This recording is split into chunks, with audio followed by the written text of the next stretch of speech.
여러분, 삶이라는 거대한 화폭 위에 매일 똑같은 밑그림을 그리고 있다고 느낀 적은 없으신가요?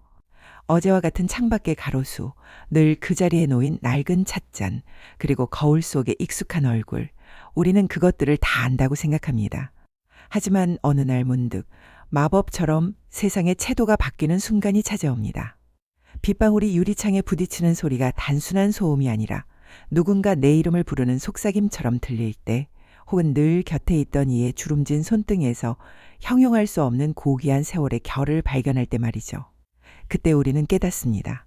아, 내가 알던 세상이 전부가 아니었구나. 오늘은 그 신비로운 틈새를 비집고 들어가 보려 합니다. 현상학이라는 표대를 세운 철학자 에드문트 우설과 언어의 그물로 존재의 본질을 건져 올린 시인 김춘수.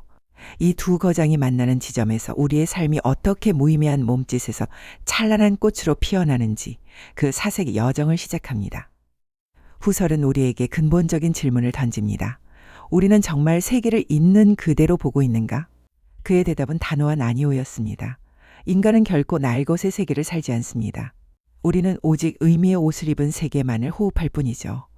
후설은 의미가 입혀지기 전의 상태를 진료라고 불렀습니다. 진료란 무엇일까요? 그것은 아직 조각되지 않은 거대한 대리석 덩어리와 같습니다. 화가의 팔레트 위에 무질서하게 짜인 물감의 얼룩이며 악보에 옮겨지기 전의 바람소리입니다. 창밖을 보십시오. 저기 붉은 빛이 보입니다. 하지만 그 붉음이 저녁 노을의 슬픔인지 타오르는 열정인지 혹은 내일을 약속하는 희망인지는 아직 결정되지 않았습니다. 진료는 소리는 있으나 음악은 없고, 형태는 있으나 영혼은 없는 감각의 파편들입니다. 우리 삶의 대부분은 어쩌면 이 무채색의 진료들이 떠다니는 거대한 바다일지도 모릅니다. 이름 붙여지지 않은 수만 가지의 감각들이 우리 주위를 유령처럼 배회하고 있는 것이죠. 이제 이 철학의 황량한 대지에 김춘수 시인의 목소리를 빌려 비를 내려보겠습니다. 그의 시 꽃의 첫 구절을 가만히 음미해 봅니다. 내가 그의 이름을 불러주기 전에는 그는 다만 하나의 몸짓에 지나지 않았다. 여기서 시인이 말한 하나의 몸짓은 후설의 진료와 완벽하게 조응합니다. 그것은 누군가의 시선이 닿지 않은 숲속의 나무고 아무도 읽어주지 않은 책장에 쌓인 먼지입니다. 존재하되 실존하지 않는 상태, 만져지되 느껴지지 않는 상태입니다. 하지만 기적은 다음 구절에서 일어납니다. 내가 그의 이름을 불러주었을 때 그는 나에게로 와서 꽃이 되었다. 이것은 물리적인 연금술이 아닙니다. 이름을 부른다고 해서 길가의 돌멩이가 갑자기 장미꽃으로 변하는 것은 아니니까요. 하지만 의미의 세계에서는 우주적 폭발이 일어난 것과 같습니다. 무심한 풍경의 일부였던 그가 나의 의식 속으로 뚜벅뚜벅 걸어들어와 꽃이라는 고요한 자리를 차지하게 된 것입니다. 존재의 빛이 들어오고 그 빛이 대상을 비추는 순간 비로소 세상은 잠에서 깨어납니다. 후설은 이 기적 같은 변화의 동력을 노에시스라 명명했습니다. 노에시스는 단순한 인식이 아닙니다. 그것은 대상을 향해 나아가는 마음의 지향성입니다. 김춘수의 시에서 이름을 부른다는 행위가 바로 이 노에시스의 가장 아름다운 은유입니다. 이름을 부른다는 것은 무엇일까요? 그것은 대상을 향해 나의 시간을 내어주는 것이고 나의 관심을 기울이는 것이며 그 존재가 가진 고요한 주파수에 나의 영혼을 맞추는 일입니다. 마치 조각가가 대리석 안에서 잠자고 있는 형상을 찾아내기 위해 정을 내려치듯 노시스는 무의미한 진료 속에서 의미의 원석을 캐내는 의식의 노동입니다. 우리가 누군가를 사랑할 때 그 사람은 더 이상 수십억 인구 중 한 명이 아닙니다. 나의 특별한 시선이 닿는 순간 그는 이 세상에 단 하나뿐인 별이 됩니다. 세상을 바라보는 우리의 태도가 곧 세상을 만드는 창조의 손길이 되는 것입니다. 그렇게 노에시스의 작용을 거쳐 우리 앞에 나타난 결과물을 후설은 노에마라고 불렀습니다. 그는 나에게로 와서 꽃이 되었다는 선언에서 꽃은 식물학적 정의를 넘어선 노에마적 존재입니다. 노에마는 대상이 내 의식 속에 맺힌 의미의 열매입니다. 여기서 우리는 중요한 사실을 깨닫습니다. 꽃은 저 바깥에 원래부터 완성된 상태로 놓여 있었던 것이 아닙니다. 나의 부름과 그의 응답이 만나는 그 뜨거운 접점에서 비로소 탄생한 것입니다. 비유하자면 진료가 텅 빈 무대라면 노에시스는 조명기에 비치며 노에마는 그 빛을 받아 비로소 무대 위에 선명하게 드러난 배우의 연기입니다. 빛이 없다면 배우는 어둠 속에 묻혀 보이지 않을 것이고 무대가 없다면 빛은 허공에 흩어질 뿐입니다. 우리의 삶 또한 마찬가지입니다. 우리가 부여한 의미들이 켜켜이 쌓여 나만의 세계라는 풍경화가 완성되는 것입니다. 이제 시와 철학의 손을 잡고 우리 자신의 삶으로 돌아와 봅시다. 여러분의 오늘은 어떠셨나요? 혹시 아무런 이름도 붙이지 못한 채 하나의 몸짓으로 흘려보낸 시간은 없으신가요? 우리는 흔히 삶의 의미가 어딘가에 보물찾기처럼 숨겨져 있어서 그것을 찾아내기만 하면 행복해질 거라 믿습니다. 하지만 후설과 김춘수는 말합니다. 의미는 발견하는 것이 아니라 창조하는 것이라고요. 특히 세월의 강을 건너 노년에 이른 이들에게 이 철학은 더욱 절실합니다. 사회적 역할이 줄어들고 이름 불릴 일이 적어질 때 삶은 자칫 무의미한 진료의 바다로 침몰하기 쉽습니다. 하지만 누군가 우리의 지난 이야기를 물어봐 줄 때, 우리가 살아온 고통과 환희의 지혜라는 이름을 붙여줄 때 퇴색해 가던 시간은 다시금 찬란한 꽃으로 피어납니다. 우리는 서로의 이름을 불러줌으로써 서로를 존재하게 합니다. 내가 당신을 소중한 사람으로 부를 때 당신은 비로소 나의 세계에서 소중한 존재가 되고, 당신이 나의 고독을 사색이라 불러줄 때 나의 슬픔은 비로소 철학이 됩니다. 세상을 바꾸는 법은 거창하지 않습니다. 눈앞의 사물을, 곁의 사람을, 그리고 거울 속의 나를 어떤 마음으로 바라보고 어떤 이름으로 부를 것인가. 그 선택이 당신의 우주를 결정합니다. 오늘 밤 잠들기 전 가만히 당신 자신에게 말을 걸어보십시오.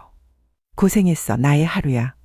그 짧은 부름 하나로 당신의 평범했던 하루는 비로소 지지 않는 꽃이 되어 당신의 영혼에 뿌리를 내릴 것입니다. 지금 이 순간 당신은 무엇의 이름을 부르고 싶으신가요? 안녕하세요.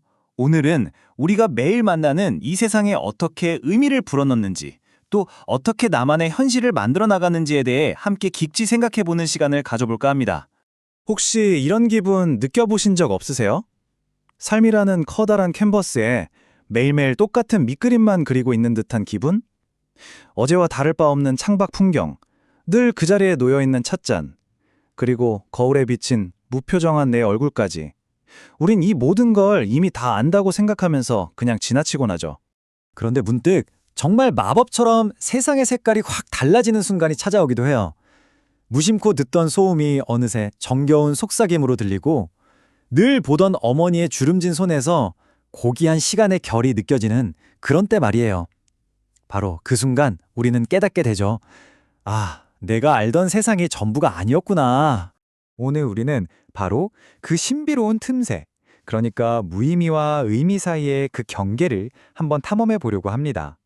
철학자 에드문드 후설과 시인 김춘수, 이 두 거장이 우리의 길잡이가 되어줄 겁니다. 자, 먼저 철학의 문부터 한번 두드려 볼까요? 후설은 이런 근본적인 질문을 던졌습니다. 우리가 세상에 의미를 부여하기 전에 그 순수한 세상은 과연 어떤 모습일까? 우리는 정말로 세계를 있는 그대로 보고 있는가? 후설의 대답은요, 아주 단호하게 아니오였습니다. 그는 우리가 날 것 그대로의 세계가 아니라 언제나 의미라는 옷을 입은 세계만을 경험한다고 봤던 거죠. 후설은 이렇게 의미라는 옷이 입혀지기 전의 상태, 세상의 순수한 원재료, 그러니까 의식 이전의 감박 데이터 덩어리를 진료라고 불렀습니다. 이 진료의 세계, 어떤 모습일지 한번 상상해 볼까요? 마치 조각가의 손길이 아직 닿지 않은 무한한 가능성만 품고 있는 거대한 대리석 덩어리 같은 거죠. 아니면 화가의 팔레트 위에서 마구 뒤섞여서 아직 어떤 그림도 되지 못한 그저 혼돈 그 자체인 물감들. 그리고 또 악보가 되기 전 그저 귓가를 스쳐가는 바람 소리. 소리는 있지만 음악은 없고 형태는 있지만 영혼은 없는 그런 감각의 파편들. 바로 그게 진료의 세계입니다. 자, 그럼 이제 조금은 막막하게 느껴지는 이 철학적 개념 위에 시라는 감성의 빛을 한번 비춰볼게요. 김춘수의 시가 이 철학에 어떻게 숨결을 불어넣었는지 우리 함께 느껴보시죠. 내가 그의 이름을 불러주기 전에는 그는 다만 하나의 몸짓에 지나지 않았다. 시의 첫 구절이죠. 여기서 말하는 하나의 몸짓, 이게 과연 뭘 의미할까요? 바로 이 지점이 정말 흥미롭습니다. 시인이 노래한 하나의 몸짓이 후설이 말했던 진료의 세계와 정확히 맞닿아 했거든요. 의미가 부여되지 않은 세계, 아직 인식되지 않은 존재. 세상에 있기는 한데 아직 나에게는 아무런 의미가 아닌 그런 상태인 거죠. 하지만 기적은 바로 다음 구절에서 일어납니다. 내가 그의 이름을 불러주었을 때 그는 나에게로 와서 꽃이 되었다. 하나의 몸짓에 불과했던 존재가 나의 부름을 통해서 비로소 꽃이라는 의미를 갖게 되는 정말 경이로운 순간이죠. 그렇다면 이 몸짓을 꽃으로 피어나게 하는 마법, 그 정체는 대체 뭘까요? 다시 후설의 철학으로 돌아가서 그 작동 원리를 조금 더 자세히 들여다보겠습니다. 후설은 의미가 탄생하는 과정을 이렇게 세 단계로 설명합니다. 첫째, 원재료인 진료가 있고요. 둘째, 그 진료를 향하는 우리 마음의 작용, 노에시스가 있습니다. 그리고 마지막으로 그 결과, 우리 의식 속에 의미 있는 대상, 노에마가 탄생한다는 겁니다. 여기서 핵심은 단연 노에시스예요. 이건 그냥 무언가를 멍하니 쳐다보는 수동적인 행동이 아니에요.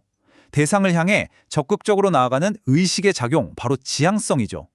시에서 이름을 불러주는 행위, 이게 바로 노에시스의 가장 아름다운 표현인 셈입니다.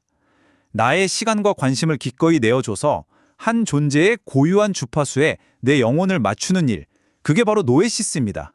그리고 이 노에시스의 작용을 통해 우리 의식 속에서 비로소 탄생한 결과물, 그게 바로 노에마입니다. 시에서는 꽃이 바로 그것이죠. 식물학적인 대상으로서의 꽃이 아니라 내 의식 속에서 활짝 피어난 의미의 열매인 셈이죠. 여기서 정말 중요한 점을 하나 짚고 넘어가야 해요.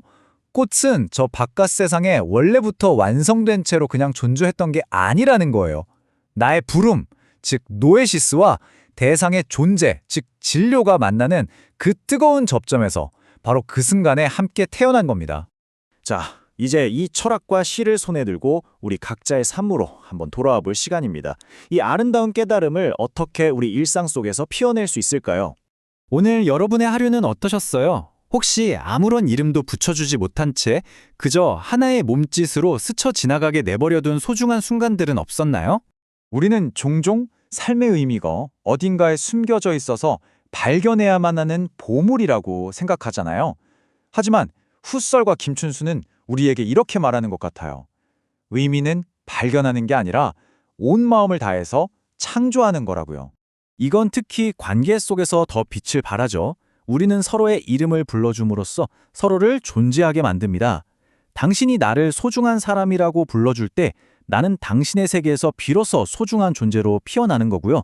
당신이 나의 고독을 보고 깊은 사색이라고 불러준다면 내 슬픔은 그냥 슬픔이 아니라 철학이 될 수도 있겠죠. 결국 세상을 바꾸는 방법은 그렇게 거창한 게 아닐지도 모릅니다. 지금 내 눈앞의 사물, 내 곁에 있는 사람, 그리고 거울 속의 나 자신을 어떤 이름으로 부를 것인가? 바로 그 선택이 당신의 우주를 결정하는 거죠. 하루를 마무리하며 혹은 새로운 하루를 시작하며 당신의 시간에 다정하게 말을 한번 건네보는 건 어떨까요? 수고했어 나의 오늘아. 그 따뜻한 부름 하나로 평범했던 당신의 시간은 지지 않는 꽃이 되어서 당신의 영혼에 깊이 뿌리내릴 겁니다. 지금 이 순간 당신은 무엇의 이름을 부르고 싶으신가요? 혹시 주변에 있는 스마트폰이나 아니면 책상 위에 놓인 커피잔을 한번 힐끗 보시겠어요? 네, 아주 익숙한 풍경이겠죠. 그쵸. 너무 당연하게 거기에 물리적으로 존재하고 우리가 그 객관적인 실체를 있는 그대로 눈으로 딱 보고 있다고 생각하시잖아요. 보통은 다 그렇게 믿죠. 카메라가 사진 찍듯이 내 뇌가 세상을 그냥 받아들인다고요. 맞아요. 그런데 만약에요, 지금 보고 계신 그 컵이 당신이 생각하는 그런 방식으로 존재하는 게 아니라고 한다면 어떨까요? 시작부터 아주 도발적인 질문이네요. 당신이 적극적으로 쳐다보고 마음속에서 어떤 역할을 딱 부여하기 전까지는 그건 그저 뭐랄까 아무런 의미도 없는 감각 데이터의 덩어리일 뿐이라고 한다면요? 와, 우리가 철석같이 믿고 있는 객관적 현실이라는 것에 대해 근본적인 의문을 제기하는 거군요. 네. 매일 똑같은 가로수, 낡은 찻잔, 거울 속 내 얼굴을 보면서 내 삶이 진짜 지루한 밑그림 같다고 느끼신 적 많으실 텐데요. 누구나 일상에서 그런 짙은 권태를 느끼죠. 그런데 갑자기 빗방울 소리가 막 나에게 속삭이는 것처럼 들리거나 누군가의 주름진 손등에서 그 고귀한 세월의 결을 딱 발견하고는 아, 내가 알던 세상이 전부가 아니었구나 하고 깨닫는 마법 같은 순간들이 있잖아요. 네. 세계가 갑자기 나에게 말을 걸어오는 것 같은 그런 순간들이죠. 자, 이제 이 부분을 제대로 파헤쳐 볼까요? 오늘의 심층 탐구에서는 철학자 에드문트 후설의 현상학과 한국 문학의 걸작인 김춘수 시인의 시 꽃을 교차해서 살펴볼 겁니다. 철학과 시의 만남이라니 진짜 흥미로운 접근이네요. 우리의 삶이 어떻게 그저 무의미한 물리적 패턴에서 생생한 의미를 가진 현실로 피어날 수 있는지 그 뇌와 의식의 메커니즘을 한번 깊게 탐험해 보겠습니다. 그럼 가장 근본적인 질문부터 한번 던져볼게요. 우리는 정말 이 세계를 있는 그대로 보고 있는 걸까요? 당연히 눈을 뜨면 세상이 보이니까 있는 그대로 본다고 생각하기 쉽잖아요. 그렇죠. 하지만 20세기 철학을 뒤흔든 후설의 대답은 단호하게 아니오입니다. 우리는 절대 날것의 세계를 직접 마주하지 않는다는 거예요. 아, 날것의 세계를 못 본다고요? 네, 우리는 오직 의미의 옷을 입은 세계만 호흡할 뿐이라는 거죠. 후설은 이렇게 의미가 입혀지기 전에 아주 최초 상태, 순수한 감각 여건들의 모음을 진료, 독일어로는 휠레라고 불렀습니다. 그 진료라는 게 약간 아직 조각되지 않은 대리석 덩어리 같은 건가요? 정확합니다. 아니면 화가의 팔레트 위에 막 무질서하게 흩어뿌려진 물감 얼룩이나 악보에 옮겨지기 전에 그냥 윙윙거리는 바람소리 같은 거죠. 아, 잠깐만요. 이 부분에서 확실히 짚고 넘어가야 할 것 같아요. 제가 지금 빨간 사과를 보고 있다고 쳐볼게요. 네, 아주 좋은 예시네요. 그건 그냥 붉은 빛의 파장이 제 망막에 닿아서 시신경을 거치고 뇌로 전달되는 물리적인 과정이잖아요. 진료라는 게 결국 이런 생물학적 감각 데이터를 말하는 건가요? 물리적 자극 자체와 우리가 인식하는 진료는 조금 구분할 필요가 있어요. 극단적인 예를 하나 들어볼게요. 병원에서 엑스레이 사진을 찍었다고 해보죠. 네, 엑스레이요? 의학적 지식이 전혀 없는 일반인의 눈에 그 엑스레이 사진은 그냥 희고 검은 얼룩들의 무질서한 패턴일 뿐입니다. 아, 그렇겠네요. 그냥 까맣고 하얀 그림이죠. 반면에 숙련된 의사의 눈에는 그 똑같은 얼룩이 폐렴의 징후나 어떤 종양으로 보이잖아요. 여기서 망막에 맺히는 빛의 패턴 자체는 두 사람에게 동일한 진료입니다. 아, 동일한 진료인데 다르게 읽히는 거군요. 네, 진료는 형태나 소리, 색채로는 존재하지만 아직 우리에게 어떤 메시지나 가치로 결속되지 않은 미결정의 상태를 말하는 겁니다. 와, 엑스레이 비유를 들으니까 확 와닿네요. 예를 들어서 제가 창밖에 붉은 빛을 본다고 했을 때요. 네, 그 불금이 저녁 노을의 슬픔인지 아니면 타오르는 열정인지 내일을 약속하는 희망인지는 아직 전혀 결정되지 않은 거잖아요. 맞습니다. 물리적인 붉은빛 자체는 그냥 텅 빈 진료일 뿐이죠. 그렇다면 우리 일상의 대부분은 사실 소리는 있는데 음악은 없는 그런 감각의 패편들 아닐까요? 무채색의 진료들이 유령처럼 배회하는 거대한 바다 같다는 생각도 드네요. 오, 정말 날카로운 통찰입니다. 대다수의 자극은 의미 없는 진료 상태로 필터링 되어버리죠. 네, 길 걸을 때 들리는 자동차 소리나 옷 색깔 같은 거 전부 기억하지는 않으니까요. 바로 그겁니다. 자, 그럼 이 철학의 황량한 대지에 시인의 목소리로 단비를 좀 내려보겠습니다. 김춘수 시인의 시 꽃의 첫 구절 다들 아실 텐데요. 네, 내가 그의 이름을 불러주기 전에는. 그는 다만 하나의 몸짓에 지나지 않았다. 아, 하나의 몸짓. 잠깐만요. 이게 설마? 눈치채셨군요. 맞아요. 여기서 하나의 몸짓이 바로 방금 우리가 이야기한 후설의 진료와 완벽하게 일치하는 개념입니다. 와, 소름 돋네요. 그러니까 누군가의 시선이 전혀 닿지 않은 깊은 숲속의 나무나 아무도 읽어주지 않아서 먼지만 뽀얗게 쌓인 책장 같은 상태인 거잖아요. 네, 존재하되 실존하지는 않는, 만져지지만 느껴지지는 않는 상태죠. 송치사님들도 일상에서 이런 순간들 되게 많으실 거예요. 의미 없이 그냥 하나의 몸짓으로 내 주변에 놓여있는 물건들이나 사람들 말이에요. 그렇죠. 의미가 부여되지 않은 파편화된 세계 속에 그냥 방치되어 있는 겁니다. 그런데 이쯤 되면 청취자님도 저와 비슷한 의문이 드실 것 같아요. 이거 약간 위험한 발상 아닌가요? 어떤 점에서요? 내가 의미를 부여하지 않으면 의미가 없다라는 건 결국 내 의식이 없으면 세계도 없다는 식의 오만한 생각 아닌가요? 극단적인 유화론으로 빠지는 것 같거든요. 아주 예리한 지적입니다. 현상학을 처음 접할 때 가장 많이 빠지는 함정이기도 하죠. 아, 그런가요? 하지만 후설은 객관적인 물리적 세계 자체를 부정하는 게 아닙니다. 숲에서 나무가 쓰러지면 물리적인 음파는 당연히 발생하죠. 그쵸, 소리는 나잖아요. 훗설이 말하는 건 그 음파가 목재의 손실인지 아니면 길을 막는 장애물인지 하는 그런 의미의 세계는 인간의 의식 없이는 성립 불가능하다는 겁니다. 우주는 물리적으로 존재하지만 세계는 의식에 의해 구성된다는 걸 이해해야 해요. 아, 물리적 우주와 의미론적 세계가 분리되는 거군요. 그렇다면 도대체 이 텅 빈 진료들이 어떻게 구체적인 의미를 가진 현실로 전환되는 건가요? 그 과정을 설명하기 위해 시의 다음 구절로 넘어가 보죠. 아, 시에서는 내가 그의 이름을 불러주었을 때 그는 나에게로 와서 꽃이 되었다 라고 아주 낭만적으로 도약해버리잖아요. 네, 기적이 일어나는 순간이죠. 하지만 우리의 뇌 속에서 물리적으로 돌멩이가 장미꽃으로 펑 하고 변하는 연금술이 일어나는 건 아닐 텐데 이 기적 같은 전환의 실제 메커니즘이 도대체 뭔가요? 그 전환의 강력한 엔진을 후소롱 누에시스라고 불렀습니다. 우리말로는 지향성이라고 하죠. 지향성이요? 마음에 향한다는 뜻인가요? 정확합니다. 인간의 의식은 결코 텅 빈 진공 상태로 가만히 있지 않아요. 항상 무언가를 향해 뻗어나가는 화살표 같은 성질을 가지고 있죠. 아, 화살표요. 내가 슬프다면 어떤 대상 때문에 슬픈 것이고 생각한다면 무언가를 생각하는 겁니다.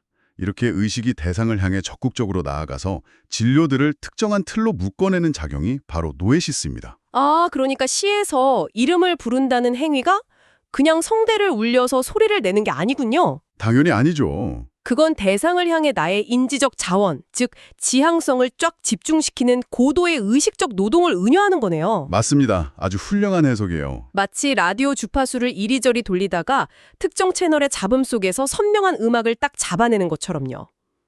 조각가가 돌덩이에 시간을 내어주고 주파수를 맞추는 거랑 똑같네요. 완벽한 비유입니다. 노에시스는 대상을 향한 주파수 맞추기이자 내 의식을 투여하는 노동이에요. 길가에 핀 흔한 민들레를 보고 식물학자는 쌍독립식물이라는 노에시스를 투사할 거고요. 꼬마 아이는 후 불면 날아가는 장난감이라는 노에시스를 푸사하겠죠. 바로 그겁니다.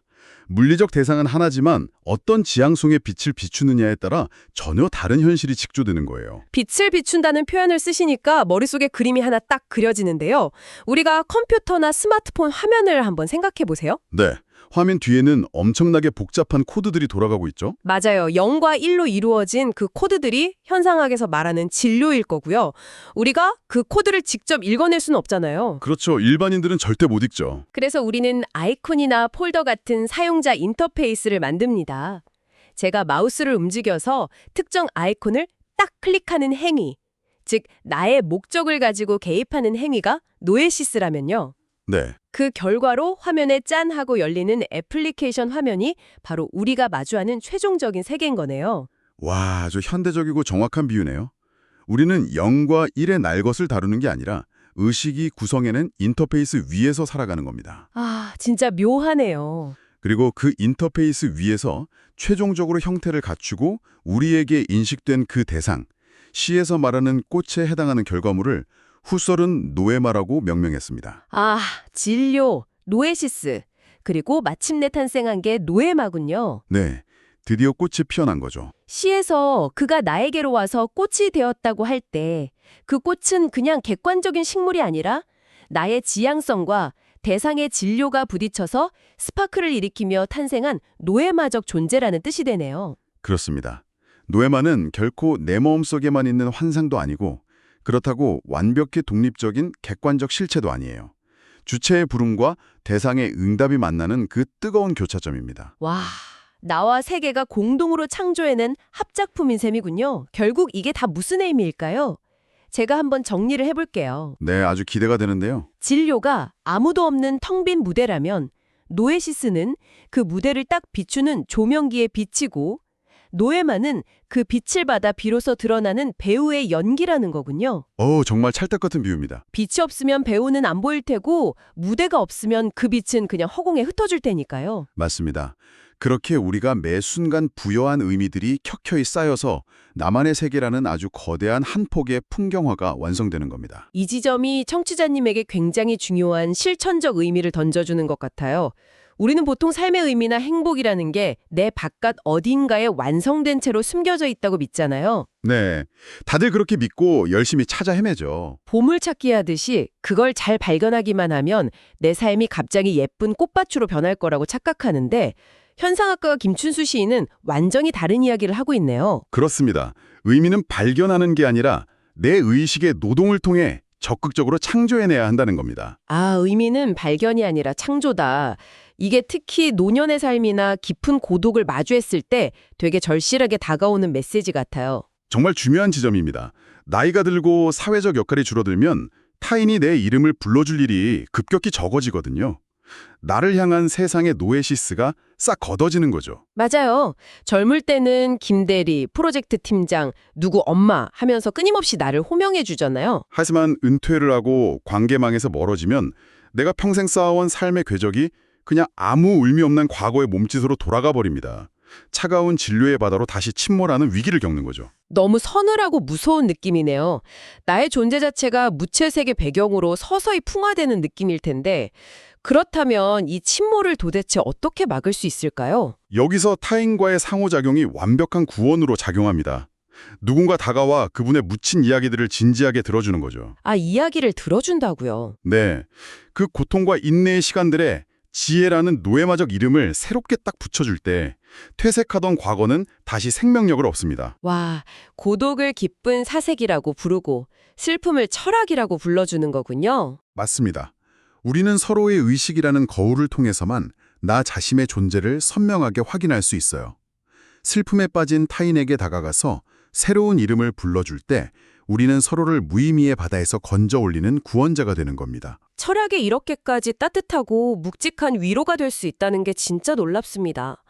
결국 세상을 바꾼다는 건 대단한 혁명이나 시스템을 뒤엎는 게 아니었네요. 네, 일상에서 시작되는 거죠. 내가 매일 마주하는 출근길의 풍경, 늘 곁에 있는 가족, 그리고 거울 속에 지친 나 자신에게 어떤 주파수를 맞추고 어떤 노에시스의 빛을 비출 것인가 이거잖아요. 맞습니다. 수동적인 관찰자에서 능동적인 의미의 창조자로 포지션을 확 바꾸는 것. 그것이 현상학이 우리에게 요구하는 삶의 태도입니다. 그 미세한 시선의 각도를 조정하는 것만으로도 나의 생활 세계는 완전히 다른 우주로 재편될 수 있다는 거군요. 네, 그래서 오늘 청취자님들도 일상으로 돌아가시면 습관적으로 흘려보내던 주변의 수많은 진료들 중에서 단 하나라도 멈춰서서 스스로 의미를 한번 부여해 보시길 권합니다. 진짜 좋은 연습이 될 것 같아요. 특히 스스로에게 먼저 말을 걸어보는 것도 좋습니다. 오늘 하루 고생했어, 나의 하루야 라고 작게나마 불러보는 거죠. 아, 나 자신에게 먼저 이름을 지어주는 거네요? 네, 그 짧은 부름 하나가 평범하고 지루했던 하루를 당신의 영혼에 단단히 뿌리내리는 고유한 꽃으로 탈바꿈시킬 테니까요. 너무 따뜻한 제안입니다. 자, 오늘 두 분의 거장과 함께 의미가 탄생하는 순간을 아주 깊게 파헤쳐 보았는데요. 이번 심층 탐구를 마무리하면서 청취자님들께 새로운 생각거리를 하나 툭 던져드리고 싶습니다. 네, 어떤 질문일지 궁금하네요. 우리가 지금까지 주의력을 집중해야만 대상이 비로소 꽃이 된다고 이야기했잖아요. 그런데 요즘 우리가 사는 시대를 한번 떠올려 보세요. 요즘 시대요? 네.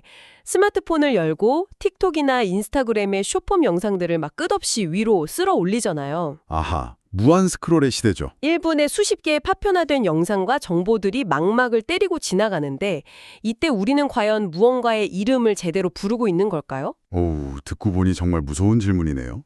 알고리즘이 쏟아내는 그 압도적인 진로의 폭격 앞에서 우리는 노에시스를 잃어버린 걸지도 몰라요. 맞아요.